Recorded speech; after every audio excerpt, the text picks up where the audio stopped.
আসসালামু আলাইকুম, সবাইকে স্বাগতম পাইথন সিরিজের থার্ড লেকচারে। এই লেকচারে আমরা ভ্যারিয়েবল এবং ডেটা টাইপ নিয়ে ডিটেইলস আলোচনা করব। তো প্রথমেই আসে ভ্যারিয়েবল। সহজভাবে বলতে গেলে ভ্যারিয়েবল হলো মেমোরিতে একটা নির্দিষ্ট জায়গার নাম, যেখানে আমরা কি করি, ডেটা স্টোর করে রাখি এবং আমাদের পরবর্তীতে আমরা সেইখান থেকে ডেটা ব্যবহার করতে পারি। তো ভ্যারিয়েবল তৈরি করতে আমাদের পাইথন প্রোগ্রামিং ল্যাঙ্গুয়েজে নির্দিষ্ট করে ভ্যারিয়েবলের ডেটা টাইপ উল্লেখ করতে হবে না। আমাদের পাইথন প্রোগ্রামিং ল্যাঙ্গুয়েজ অটোমেটিক্যালি এটা বোঝে। তো এখানে বোঝার সুবিধার্থে আমি একটা উদাহরণ দিয়েছি। এখানে হচ্ছে কি, আমি তিনটা ভ্যারিয়েবল ডিক্লেয়ার করেছি, একটা হলো এ, বি এবং আরেকটা নেম নামে। ওকে, ভালো কথা। তো দেখেন ভ্যারিয়েবলটা আসলে কিভাবে মেমোরির জায়গাটা দখল করে। আমি যখন এ নামের একটা ভ্যারিয়েবল ডিক্লেয়ার করলাম, সাথে সাথে কি করবে, সে হচ্ছে মেমোরিতে, আমাদের কম্পিউটারের মেমোরিতে এরকম অনেক ফাঁকা জায়গা পড়ে আছে। তো মেমোরির এই অসংখ্য ফাঁকা জায়গার মধ্যে থেকে যে কোনো একটা ফাঁকা জায়গা সে দখল করবে। তো আমি যখন এ ডিক্লেয়ার করেছি, র্যান্ডমলি সে কি করেছে, এই এ নামের এই স্পেসটা দখল করেছে। এখন আমি ইকুয়াল দিয়ে 30 লেখার পরে এই মেমোরির লোকেশনের ভিতরে 30 কে এনে রেখে দিছে, অ্যাসাইন করে রাখছে। ঠিক আছে, এরপরে আমি যখন বি ইকুয়াল 21.5, এটাও র্যান্ডমলি একটা মেমোরির জায়গা সে কি করবে, দখল করবে প্রথমে। এরপরে আমি যখন ভ্যালু অ্যাসাইন করেছি, সে সেটার ভিতরে সেই ভ্যালুটা এনে রাখবে। এরপরে নেমের ক্ষেত্রেও একই কথা। দেখেন, আমি একটু আগেই বলেছিলাম আমাদের পাইথন প্রোগ্রামিং ল্যাঙ্গুয়েজে কি করতে হয় না, ভ্যারিয়েবলের ডেটা টাইপ ডিক্লেয়ার করার প্রয়োজন হয় না। এখানে আমি জাস্ট এ লিখেছি, এর ভিতরে যখন আমি 30 ইনপুট করলাম, সাথে সাথে সে বুঝে গিয়েছে এটা কি একটা ইন্টিজার নাম্বার। সে কিন্তু ডিফল্ট ভাবে তার ডেটা টাইপ ইন্টিজার করে নিয়েছে। এরপরে আমি যখন বি সমান সমান 21.5 দিয়েছি, সাথে সাথে তার ডেটা টাইপ সে ফ্লোট করে নিছে। এরপরে তো এইখানে আমি নেম নামের যে ভ্যারিয়েবলটা ডিক্লেয়ার করেছি, তার ভিতরে জাহিদ অ্যাসাইন করছি। এখন ভালো কথা, অ্যাসাইন করছি, এখানে কিন্তু আমি ডাবল ইনভাইটেড কমার ভিতরে জাহিদ লিখছি, কারণ কি এটা একটা স্ট্রিং। আর পাইথন প্রোগ্রামিং ল্যাঙ্গুয়েজে আমরা যদি কোনো ভ্যারিয়েবলে স্ট্রিং অ্যাসাইন করতে চাই, সেক্ষেত্রে আমাকে ডাবল ইনভাইটেড কমা অথবা সিঙ্গেল ইনভাইটেড কমা অথবা ট্রিপল ইনভাইটেড কমা আমি ইউজ করতে পারবো এখানে। ঠিক আছে, তো সাধারণত আমরা কি ডাবল ইনভাইটেড কমা ইউজ করে থাকি। তো এটা আমরা একটু ভিজুয়াল স্টুডিওতে প্র্যাকটিস করে আসি। তো আমাদের ওইখানে এ ইকুয়াল ছিল হচ্ছে কত, 30, এবং বি ইকুয়াল, যেটা আমি একটা এখানে একটা ভ্যালু ইনপুট করতেছি, এবং এবং আরেকটা ভ্যারিয়েবল ছিল নেম নামের, সেটার ভিতরে একটা স্ট্রিং ভ্যালু ইনপুট ছিল। ওকে, এখন আমি যখন এই দেখেন এটা প্রিন্ট করে একটু দেখাই, দেখানোর পরে আমি কি এই নেমটা প্রিন্ট করতে চাচ্ছি। ওকে, নেমটা প্রিন্ট করব এখানে। তাহলে আমি কি নেম লিখলাম, লেখার পরে দেখি এখন রান করি, দেখি এই কি প্রিন্ট হয়। তো দেখি, দেখেন রান করার পরে এখানে কি দেখতেছি, নেম প্রিন্ট হইলো। অর্থাৎ যেটা লিখছি সেটাই প্রিন্ট করতেছে, কিন্তু এখানে আমি করতে চাচ্ছিলাম যে নেমের ভিতরে যে ভ্যালুটা অ্যাসাইন করা আছে সেটা যেন প্রিন্ট করে, কিন্তু সেটা করতেছে না। তো আমরা যখন এরকম আমাদের ভ্যারিয়েবল ডিক্লেয়ার করা থাকবে, আর সেই ভ্যারিয়েবলের ভিতরে যে ভ্যালুটা অ্যাসাইন করা আছে, সেই ভ্যালুটা যখন আমরা রান করব, তখন কিন্তু আমাদের কি করা যাবে না, ডাবল ইনভাইটেড কমা ইউজ করা যাবে না। জাস্ট ভ্যারিয়েবল নেমটা দিয়ে এরপরে যদি আমরা রান করি, তাহলে কিন্তু এখন এই ভ্যারিয়েবলের ভিতরে যেই ভ্যালুটা অ্যাসাইন করা আছে সেটা সে কি করতেছে, রান করে দেখাবে। আর আমরা তো আগে থেকেই জানি, প্রিন্ট স্টেটমেন্টের ভিতরে যদি আমরা ডাবল ইনভাইটেড কমার ভিতরে কোনো কিছু লিখি, সে সেটা কি করে, হুবহু প্রিন্ট করে দেয়। তো আমি যখন ডাবল ইনভাইটেড কমার দিয়ে নেম লিখলাম, তখন কিন্তু সে নেমই প্রিন্ট করে দিছে আমাদের আউটপুট। আর এরপরে যখন আমি হচ্ছে ডাবল ইনভাইটেড কমাটা সরিয়ে দিলাম, তখন হচ্ছে এই নেমের ভিতরে, এই ভ্যারিয়েবলের ভিতরে যে ভ্যালুটা অ্যাসাইন করা ছিল সেটা সে এখানে প্রিন্ট করে দেখাচ্ছে। তো একইভাবে এখানে আমরা বাকিগুলো প্রিন্ট করে দেখতে পারি। দেখেন এটা হচ্ছে এ, তো এটা একটু রান করে দেখি। দেখেন এখানে কি আসতেছে, এটা এগুলা এইভাবে যে কোনো ভ্যালু আমরা এখানে রান করতে পারবো এইভাবে। ওকে, এখন আমি ধরেন এখানে কিন্তু এ ইকুয়াল কি লিখছি, 30 লিখছি। এর অর্থ এটা কিন্তু এর ভ্যালু 30। এর ভিতরে এ হচ্ছে কি মেমোরি লোকেশনের একটা জায়গার নাম, সে একটা জায়গা দখল করছে। এইটার ভিতরে আমরা কি করছি, 30 ভ্যালু অ্যাসাইন করছি। আমরা চাইলে এই ভ্যালুটা পরবর্তীতে কিন্তু আবার চেঞ্জ করতে পারবো চাইলে। যেহেতু এর ভ্যালু চেঞ্জ হয়, এই কারণে আমরা এগুলাকে কি বলি, ভ্যারিয়েবল বলি। তো ম্যাথমেটিক্সে আমরা যেরকম বুঝি এ ইকুয়াল 30 অর্থ যেটা বুঝি, এখানে কিন্তু বিষয়টা সেরকম না। এখানে কি, এ হচ্ছে মেমোরি লোকেশনের একটা জায়গা, এটার ভিতরে 30 অ্যাসাইন করা হয়েছে। সেম একইভাবে বি ও একটা জায়গা মেমোরি লোকেশনের, আর সেটার ভিতরে 21.1 অ্যাসাইন করা হয়েছে নেম একইভাবে। তো সাপোজ আমি এখানে যদি এ ইকুয়াল 35 লিখি, এরপরে যদি আমি প্রিন্ট করি, দেখি এখন কি আউটপুট আসে। এখন কি আসতেছে, এ ইকুয়াল কিন্তু এইখানে এর জায়গায় 35 প্রিন্ট হচ্ছে, এখন আর এই 30 প্রিন্ট হচ্ছে না। তো কি হচ্ছে, আমি যখন পরে এর ভ্যালু 35 ডিক্লেয়ার করে দিছি, অ্যাসাইন করছি, তখন আগের ভ্যালুটা কি হয়েছে, মানে অনেকটা ওইটার ওভারল্যাপ হয়ে মুছে গেছে, এটার ওই জায়গাটা তখন 35 দখল করে নিছে।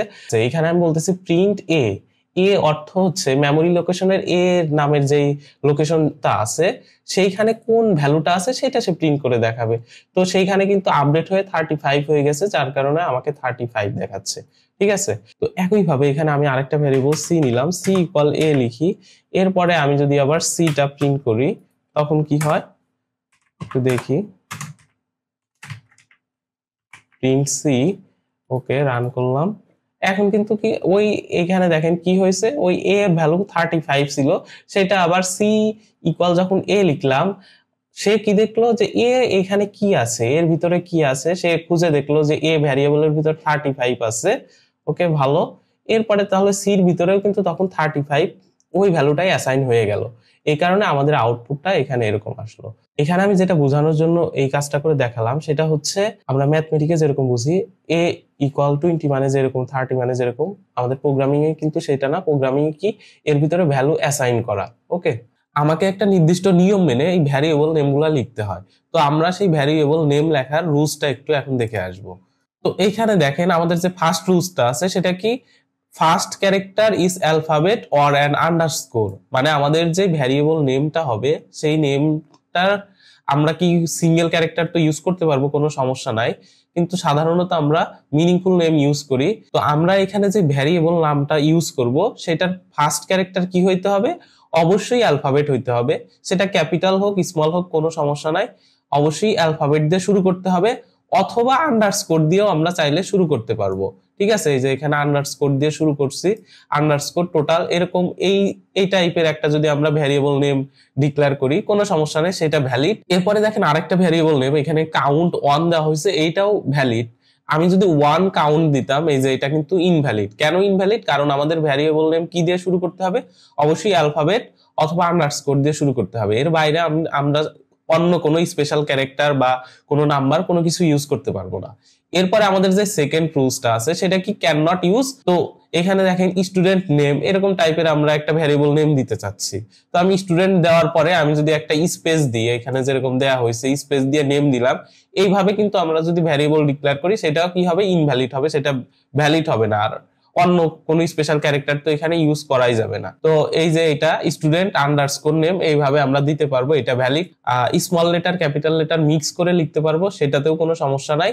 কিন্তু এখানে কি জাস্ট আমরা শুধু একটা, কোনো স্পেস কোনো কিছুই আমরা ইউজ করতে পারবো না, জাস্ট একটাই স্পেশাল ক্যারেক্টার ইউজ করতে পারবো, সেটা কি, আন্ডারস্কোর। দেখেন এরপরে আমরা কি 3 নাম্বার রুলসটা একটু দেখবো। এখন 3 নাম্বার রুলসটা আমরা ফার্স্ট যে দুইটা রুলস পড়ছি, এই দুইটা রুলস যদি আমি ভালোভাবে বুঝি তাহলে 3 নাম্বার রুলসটাও অলরেডি আমি বুঝে গেছি। কি বলছে এখানে, only the underscore is allow, মানে শুধু একটাই স্পেশাল ক্যারেক্টারই আমরা ইউজ করতে পারবো, সেটা কি আন্ডারস্কোর। ওকে, যেমন এই যে এখানে স্টুডেন্ট আইডি এইভাবে আমরা দিতে পারবো, কিন্তু এই যে @, বা স্পেশাল যে কোনো ক্যারেক্টার এরকম আমরা ইউজ করতে পারবো না। এরপরে দেখেন 4 নম্বরে যেটা আছে সেটা আসলে মূলত ভ্যারিয়েবল নেমস এর কোনো রুলস না। এখানে বলা আছে ভ্যারিয়েবলস নেম আর, দেখেন এখানে কেস সেন্সিটিভ কথাটার অর্থ হলো, আমরা যখন কোনো একটা ভ্যারিয়েবল নেম, দেখেন দুইটা, এটাও কিন্তু আমাদের ভ্যারিয়েবল কি, স্কোর নামের একটা ভ্যারিয়েবল, এইটাও স্কোর নামের ভ্যারিয়েবল। এখানে এই দুইটার মধ্যে পার্থক্য কি, এইটা হচ্ছে স্মল এস দিয়ে শুরু হয়েছে, এটা ক্যাপিটাল এস দিয়ে শুরু হয়েছে, এই দুইটাই হলো এই দুইটার মধ্যে পার্থক্য। এখন আমাদের ভ্যারিয়েবল নেম যেহেতু কেস সেন্সিটিভ, এখানে আমরা স্মল ভ্যারিয়েবল নেমটার ভিতরে যেই কোনো একটা ভ্যালু অ্যাসাইন করার পরে সেটাকে যদি আমরা প্রিন্ট করতে যাই, আমি যদি প্রিন্টে এরকম ক্যাপিটাল এস লিখি, সেটা কিন্তু সে প্রিন্ট করবে না, অর্থাৎ দুইটা কিন্তু ডিফারেন্ট লোকেশন এখানে নির্দেশ করবে। এইটার জন্য আলাদা একটা মেমোরি লোকেশন জায়গায় স্থান দখল করবে, এবং এই ভ্যারিয়েবলের জন্য আরেকটা ডিফারেন্ট মেমোরি লোকেশনে জায়গায় স্থান দখল করবে, একইভাবে এইটার জন্য আলাদা একটা। তো এখন আমরা বিভিন্ন ম্যাথমেটিক্যাল অপারেশন গুলো পারফর্ম করে দেখবো আমাদের ভিজুয়াল স্টুডিওতে, যোগ বিয়োগ গুণ ভাগ, দেখি এগুলা কিভাবে করা যায়। তো এখানে আমি দুইটা ভ্যারিয়েবল ডিক্লেয়ার করবো, প্রথমে একটা এ নামের ভ্যারিয়েবল ডিক্লেয়ার করতে, সেটা 30, এরপরে বি নামের আর একটা ভ্যারিয়েবল ডিক্লেয়ার করতেছি, সেটা ধরেন 40.78 এরকম একটা ভ্যালু আমি অ্যাসাইন করলাম। তো এই দুইটা আমি এখন প্রিন্ট করে দেখাইতে চাচ্ছি, যোগ করতে চাচ্ছি। যোগ করার জন্য আমরা কি করব, প্রিন্ট স্টেটমেন্ট লিখলাম। যদি এই ডাবল ইনভার্টেড কমার ভিতরে a প্লাস b লিখি তাহলে কি হবে, এটা একটু প্রিন্ট করি। এটা আসলে বুঝে যাওয়ার কথা এখানে আসলে কি প্রিন্ট করার কথা, এখানে কি এই দুইটা প্রিন্ট করবে, কারণ আমরা জানি ডাবল ইনভাইটেড এর ভিতরে যেটা লিখি সেটাই হুবহু প্রিন্ট করে। তো এখানে আমি কি করতে চাচ্ছি, এই দুইটার যোগ অর্থাৎ অপারেশন পারফর্ম করতে চাচ্ছি। তো এখানে আমি কি করলাম, জাস্ট কোনো ডাবল ইনভাইটেড কমা ইউজ করব না, জাস্ট হলো আমি a প্লাস বি লিখলাম। এখন কিন্তু তারা আমাদের যে ম্যাথমেটিক্যাল অপারেশন আছে এখানে প্লাস অপারেশন সে সুন্দরভাবে পারফর্ম করতেছে। একইভাবে এখানে আমরা মাইনাস পারফর্ম করতে পারবো, গুণ সবকিছুই করতে পারবো। তো এখানে আমি গুণটা করে দেখাচ্ছি, দেখেন এটা হলো এই দুইটার গুণফল এখানে দেখাচ্ছে। তো এখন আমরা যেটা দেখবো, দেখেন এখানে আমরা চাইলে কি করতে পারতাম, এখানে আরেকটা ভ্যারিয়েবল আমি সি নামের ভ্যারিয়েবল ডিক্লেয়ার করে এখানে আমি a প্লাস বি লিখতাম, এবং এখানে হচ্ছে আমি জাস্ট সিটা যদি প্রিন্ট করি তাহলে কি দেখাবে, এখানে প্রিন্ট করলাম কি হচ্ছে, তাহলে এ নামের যে ভ্যারিয়েবল ডিক্লেয়ার করলাম আমি এটার ভিতর 30 ভ্যালু অ্যাসাইন করা আছে। এরপরে বি নামের আরেকটা ভ্যারিয়েবল ডিক্লেয়ার করা হলো, সেটার ভিতর 40.78 ডিক্লেয়ার করা আছে। এরপরে সি নামের আরেকটা ভ্যারিয়েবল ডিক্লেয়ার করলাম, সেও কি করলো, সিও হচ্ছে মেমোরি লোকেশনে কিন্তু একটা নির্দিষ্ট মেমোরি সে জায়গা দখল করলো, করার পরে সেটার ভিতরে আমি কি স্টোর করতে চাচ্ছি, এই দুইটা যোগ করার পরে যে যোগ ফলটা পাবো সেইটা হলো এইটার ভিতরে স্টোর হবে। ওকে ফাইন, তো সেই ভ্যালুটা এইটার ভিতরে স্টোর হচ্ছে। এরপরে আমি যদি সি প্রিন্ট করি তাহলে কি প্রিন্ট করবে, ওই দুইটার যোগ ফলের ভ্যালুই তো প্রিন্ট করার কথা, এখানে সেইটাই করতেছে। এইভাবে আমরা যে কোনো অপারেশন পারফর্ম করে সেটাও এইভাবে প্রিন্ট করতে পারি। ওকে, আরেকটা জিনিস আমার যেটা দেখানো বাকি ছিল আগের লেকচারে আমি দেখাইনি, সেটা হচ্ছে সাপোজ প্রিন্ট স্টেটমেন্ট লিখলাম, এটার ভিতরে কি করতে পারি, যে কোনো সংখ্যা আমি সাপোজ 40 প্লাস 30 লিখলাম, লেখার পরে এইখানে আমি কি করতে পারবো, যে কোনো নাম্বার লিখে সেই নাম্বারগুলোর বিভিন্ন রকমের অপারেশন ইজিলি সরাসরি প্রিন্ট স্টেটমেন্টের ভিতরে পারফর্ম করাতে পারবো। দেখেন আমি কিন্তু একটা কথা বলেছিলাম, আমাদের পাইথন প্রোগ্রামিং ল্যাঙ্গুয়েজে ভেরিয়েবলের ডেটা টাইপ ডিক্লেয়ার করার কোনো প্রয়োজন হয় না। অনেক প্রোগ্রামিং ল্যাঙ্গুয়েজ আছে সেগুলাতে কি করতে হয়, ভেরিয়েবলের ডেটা টাইপ ডিক্লেয়ার করতে হয়। তো এ নামের যে ভ্যারিয়েবলটা আছে এটার ভিতরে আমি কি টাইপের ভ্যালু অ্যাসাইন করছি, ইন্টিজার টাইপের ভ্যালু অ্যাসাইন করছি, এখানে 30 দেখেই বোঝা যাচ্ছে। এরপরে বি নামের যে ভ্যালুটা আছে সেটার ভিতরে কি ফ্লোটিং পয়েন্ট ভ্যালু অ্যাসাইন করা হয়েছে। এরপরে সি নামের যে ভ্যারিয়েবলটা আছে সেটার ভিতরে কোন টাইপের ভ্যালু অ্যাসাইন করা থাকতে পারে, এই দুইটা আমি কি করছি, প্লাস অপারেশন এখানে পারফর্ম করে দেখাইছি। যেহেতু একটা ইন্টিজার নাম্বার আর একটা ফ্লোটিং পয়েন্ট নাম্বার, দুইটার নাম্বার যদি আমরা যোগ করি তাহলে সেক্ষেত্রে কি হবে, আমরা একটা ফ্লোটিং পয়েন্ট নাম্বারই পাবো। তো আরেকটা ভ্যারিয়েবল এখানে আমি ডিক্লেয়ার করতেছি নেম নামের, এটার ভিতরে আমি কি ভ্যালু অ্যাসাইন করবো, জাহিদ নামের একটা ভ্যালু অ্যাসাইন করলাম।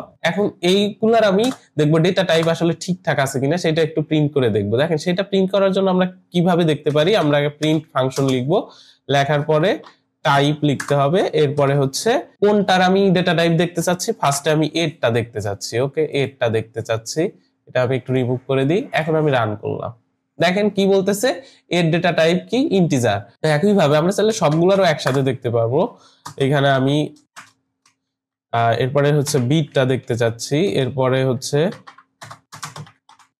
সিটটা দেখতে চাচ্ছি, এবং লাস্ট যেটা দেখতে চাচ্ছি সেটা হচ্ছে নেম। ওকে, এই চারটার আমরা ডেটা টাইপ দেখতে চাচ্ছি। তো এটা আমরা একটু রান করি, দেখেন এখানে কি দেখাচ্ছে, প্রথমটা ডেটা টাইপ ইন্টিজার, এরপরেরটাও ফ্লোট, এরপরেরটাও ফ্লোট, এরপরেরটা কি স্ট্রিং ডেটা টাইপের ভ্যারিয়েবল। এখন আমরা ডেটা টাইপ সম্পর্কে একটু ভালোভাবে আইডিয়া নিব, আসলে কোনটা কোন ধরনের ডেটা টাইপ। আমরা আমাদের প্রথমেই যে ডেটা টাইপটা আসে সেটা হচ্ছে কি ইন্টিজার ডেটা টাইপ। এই ইন্টিজার ডেটা টাইপ কারা এই ক্লাসের অন্তর্ভুক্ত, এই ক্লাসের অন্তর্ভুক্ত যত নেগেটিভ নাম্বার আছে সেই নেগেটিভ নাম্বারগুলা, এবং জিরো এছাড়া যত পজিটিভ নাম্বার আছে সবগুলা, এবং সেই সংখ্যাগুলা কি অবশ্যই কিন্তু পূর্ণ সংখ্যা হইতে হবে। অর্থাৎ যত নেগেটিভ পূর্ণ সংখ্যা জিরো এবং যত পজিটিভ পূর্ণ সংখ্যা আছে সবগুলা কি আমাদের ইন্টিজার টাইপের ডেটা, ঠিক আছে। এরপরে ফ্লোটিং পয়েন্ট যে ভ্যালু আছে সেগুলা কি, সেগুলা হচ্ছে যত ভগ্নাংশ সংখ্যা আছে সবগুলাকে আমরা কি বলবো, পজিটিভ হোক নেগেটিভ হোক, এই সবগুলা ডেটা কিসের অন্তর্ভুক্ত, ফ্লোট ডেটা টাইপের অন্তর্ভুক্ত। এরপরে স্ট্রিং কোনগুলা, স্ট্রিং এর ভিতরে আমাদের নাম্বার হইতে পারে, যত অ্যালফাবেট আছে সেগুলো হইতে পারে, পাশাপাশি যত স্পেশাল ক্যারেক্টার আছে সেগুলো স্ট্রিং হইতে পারে। তো স্ট্রিং আমাকে কিভাবে ডিক্লেয়ার করতে হয়, স্ট্রিং অবশ্যই আমাকে ডাবল ইনভাইটেড কমার ভিতরে লিখতে হবে। আমি এর ভিতরে যদি নাম্বার লিখি সেটাও কি সে স্ট্রিং হিসাবে ধরে নিবে, এর ভিতরে যদি আমি অ্যালফাবেট লিখি স্পেশাল ক্যারেক্টার লিখি স্ট্রিং হিসাবে ধরে নিবে।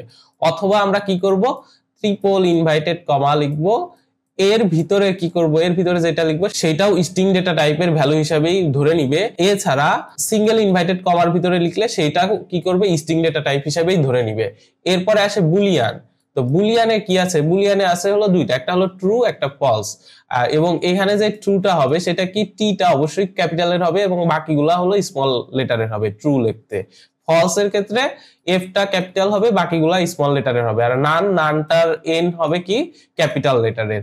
ওকে, তো আমরা এই তিনটা টাইপের ডেটা অলরেডি আমরা প্রিন্ট করে দেখছি। এখন আমরা বুলিয়ান এবং নান টাইপের ডেটা প্রিন্ট করে দেখব। তো এখানে এসে আমি এগুলাকে মুছে দিচ্ছি। এখানে এই নামের একটা ভ্যারিয়েবল ডিক্লেয়ার করলাম, সেটা হচ্ছে কি ট্রু দিলাম। এরপরে বি নামের আরেকটা ভ্যারিয়েবল, সেটা হচ্ছে ফলস দিলাম। এরপরে সি নামের আরেকটা ভ্যারিয়েবল ডিক্লেয়ার করলাম, সেটা কি নান টাইপের ডেটা।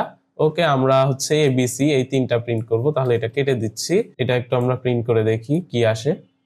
তো এখানে কি দেখাচ্ছে, প্রথমটা ট্রু, এটা কি বুলিয়ান ডেটা টাইপের বুল। এরপরে বিটাও কি বুলিয়ান ডেটা টাইপ। এরপরে হচ্ছে আমাদের সি হচ্ছে নান টাইপের ডেটা। ওকে, তিনটা তাহলে আমরা এখানে দেখলাম। আমরা তাহলে কি যে কোনো ভ্যারিয়েবলের সেটা কোন ডেটা টাইপে আছে সেটা যদি আমরা দেখতে চাই তাহলে কিভাবে প্রিন্ট করতে হবে, আমাদের কি করতে হবে, প্রথমে আমাদের প্রিন্ট ফাংশন লিখতে হবে। এরপরে প্যারেনথেসিস ইউজ করব, প্যারেনথেসিস ইউজ করে টাইপ লিখে কোনটার আমরা টাইপ দেখতে চাচ্ছি সেটা আমরা এখানে বলে দিব। তাহলে সেটার টাইপ হলো এখানে সুন্দরভাবে প্রিন্ট করে দেখাবে। ওকে, দেখেন এখন আমরা পাইথনের কিওয়ার্ড সম্পর্কে একটু আইডিয়া নিব।